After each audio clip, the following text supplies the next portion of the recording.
नमस्कार, भारत एक्सप्रेस देख रहे हैं आप। आपके साथ मैं हूं उज्जवल मिश्रा। लोकसभा चुनाव का खुमार नेताओं के साथ साथ जनता के दिलो दिमाग पर भी छाया हुआ है। अब तो 4 चरणों के चुनाव खत्म हो चुके हैं। चाय की टपरी हो या फिर पान की दुकान, हर जगह बात सिर्फ चुनावों की हो रही है।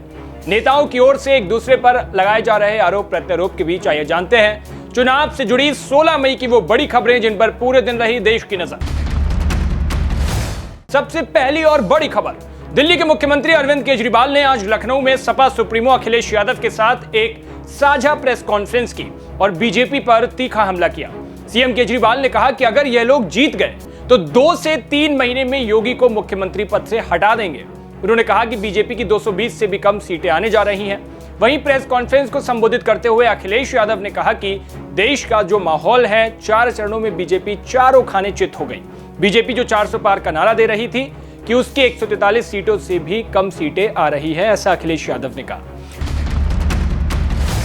इधर अरविंद केजरीवाल के बयान पर खुद सीएम योगी ने बांदा की एक जनसभा में पलटवार किया। उन्होंने कहा कि दिल्ली के मुख्यमंत्री अरविंद केजरीवाल की बुद्धि भी भ्रम में पड़ गई है। जेल जाकर उन्हें यह लगता है कि अब जेल के बाहर कभी नहीं आना है। अब उन्हें मुख्यमंत्री पद का इतना लालच हो गया है कि वे अपनी बात को मुझसे जोड़कर कह रहे हैं।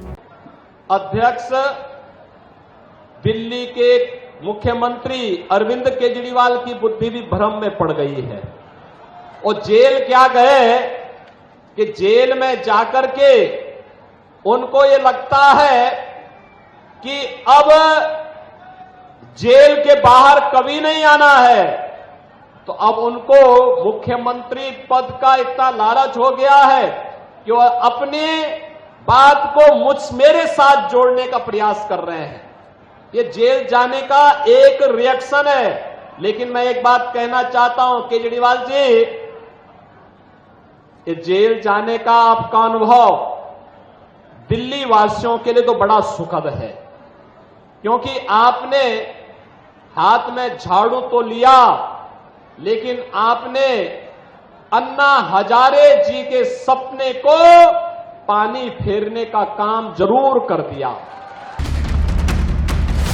वहीं सपा के नए नवेले प्रदेश अध्यक्ष श्यामलाल पाल ने धनंजय सिंह और राजा भैया को लेकर अपनी आज चुप्पी तोड़ी। यूपी के सुल्तानपुर पहुंचे सपा प्रदेश अध्यक्ष ने धनंजय सिंह और राजा भैया द्वारा बीजेपी को सहयोग देने के सवाल पर कहा कि आप लिस्ट उठाकर देख लीजिए, पार्लियामेंट्री कैंडिडेट्स में सबसे ज्यादा अपराधी भारतीय जनता पार्टी में मिलेंगे जो चुनाव मैदान में है। वहीं इंडिया ब्लॉक को बाहर से समर्थन देने वाले ममता बनर्जी के बयान पर शिवसेना उद्धव गुट के नेता संजय राउत ने कहा कि ममता जी हमारी दीदी हैं, वो हमारे साथ लड़ाई में शामिल हैं। वो भी नरेंद्र मोदी और अमित शाह की तानाशाही के खिलाफ लड़ रही हैं। इधर आम आदमी पार्टी की राज्यसभा सांसद स्वाति मालीवाल के साथ दिल्ली के मुख्यमंत्री आवास पर हुई मारपीट का मुद्दा अब गर्माता जा रहा है। बीजेपी नेता गौरव भाटिया ने कहा कि उत्तर प्रदेश की राजधानी लखनऊ में विभव कुमार केजरीवाल के साथ दिखा है। बीजेपी नेता ने कहा कि अरविंद केजरीवाल ने जब लखनऊ में समाजवादी पार्टी के मुखिया अखिलेश यादव के साथ प्रेस कॉन्फ्रेंस की तो उस वक्त उन्होंने स्वाति मालीवाल को लेकर एक शब्द भी नहीं बोला। वहां पर अखिलेश भी बैठे थे, उन्हें भी महिला सम्मान की कोई भी चिंता नहीं है।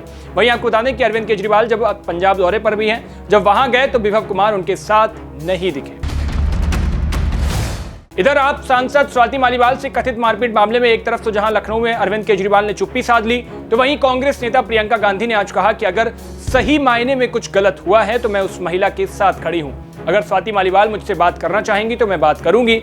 अगर केजरीवाल जी को पता है कि इस मामले के बारे में, तो मुझे उम्मीद है कि केजरीवाल कुछ सही कार्रवाई करेंगे। उम्मीद है केजरीवाल कुछ समाधान ढूंढेंगे।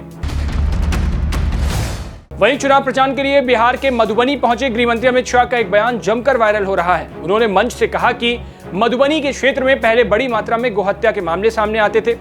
उन्होंने जनता से अपील की कि अगर आप मोदी जी को तीसरी बार प्रधानमंत्री बना दोगे तो गो हत्या करने वालों को उल्टा लटकाकर सीधा करने का काम किया जाएगा। इधर हिमाचल प्रदेश की मंडी लोकसभा सीट से पूर्व सीएम जयराम ठाकुर का नाम चर्चा में था, जिसके बाद अभिनेत्री कंगना रनौत को बीजेपी ने टिकट दे दिया। कंगना रनौत को टिकट दिए जाने पर पहली बार जयराम ठाकुर भारत एक्सप्रेस के कैमरे पर खुलकर बोले हैं। उन्होंने कहा कि पार्टी जो भी जिम्मेदारी देगी उससे निभाऊंगा। जैसे आईपीएल में चौके छक्के लग रहे हैं, वैसे ही हिमाचल में लोकसभा में चौके और विधानसभा में छक्के लगेंगे। तो आज की चुनावी सुर्खियों में बस इतना ही। मिलेंगे कल फिर चुनाव की ताजा तरीन खबरों के साथ। देश और दुनिया की बाकी तमाम खबरों के लिए देखते रहिए भारत एक्सप्रेस।